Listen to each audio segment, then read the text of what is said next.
Hi guys, it's Miss Jackson.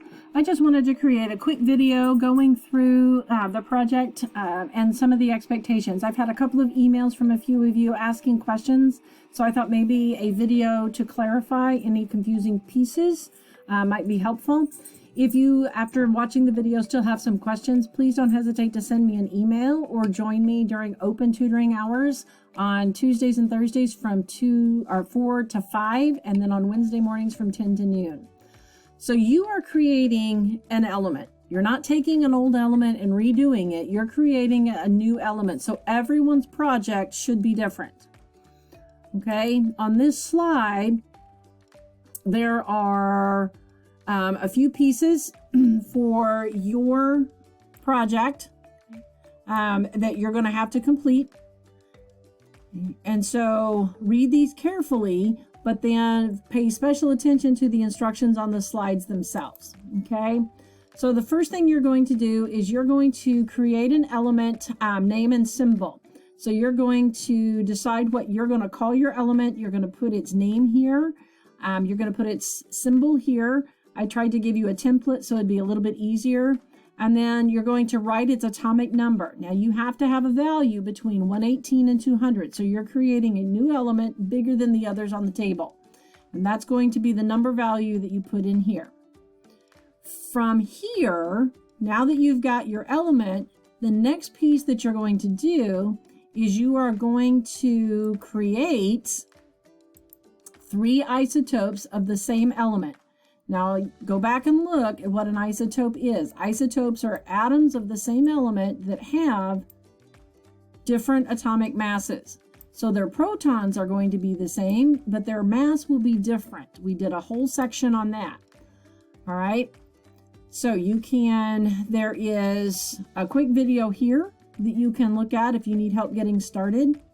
So for your isotopes, you are going to put your symbol for your element here. You're creating a nuclear symbol. So the atomic number goes here and the mass number will go here. To figure out the mass number, okay, you are going to have to do a little bit of thinking. So if my mass number is 100, I'm using that as an example because the math is easy. If I have 100 protons, I need 1.5 that many neutrons. So I'm simply going to take 100 times 1.5, and I find that I would have 150 neutrons. Your mass number should be the number of protons plus the number of neutrons added together. This video linked here goes through all of that. Put that number value in this box. Then, when you go to look at your second and your third isotope, you can go up and down a couple of mass units from there. So if I had 250 as my mass, I could go up a couple and add 2 neutrons, or I could go down a couple and subtract 2 neutrons. But each one of these isotopes should have different mass numbers because their neutrons are different. Then you're going to take the information from this slide and you're going to calculate its average atomic mass. So your first isotope has an abundance of 60%. Your second isotope has an abundance of 25%. And your third isotope has an abundance of 15%.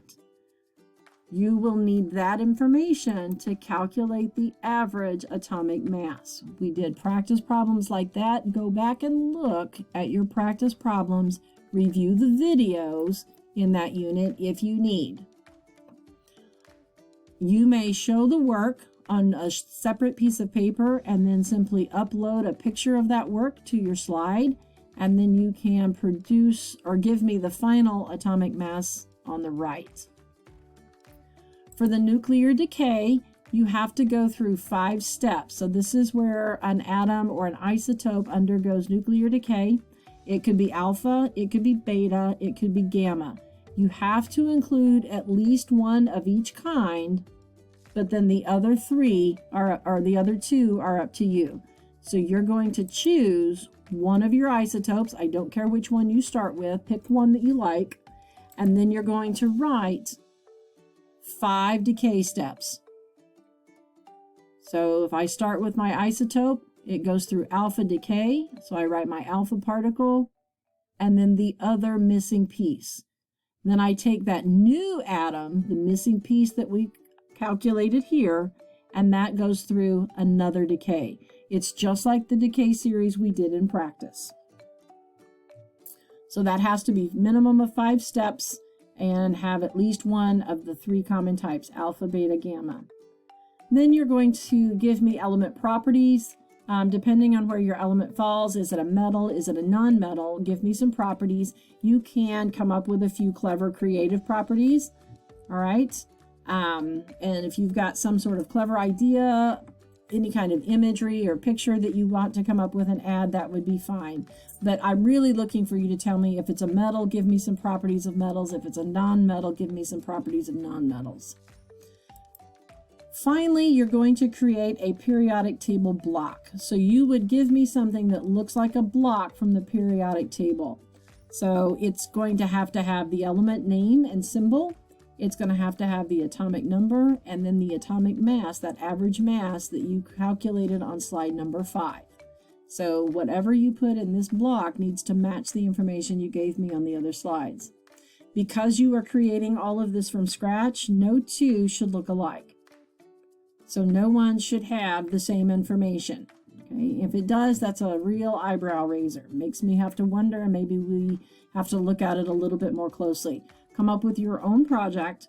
If you've got questions, please don't hesitate to send me an email or join me at one of those tutoring sessions.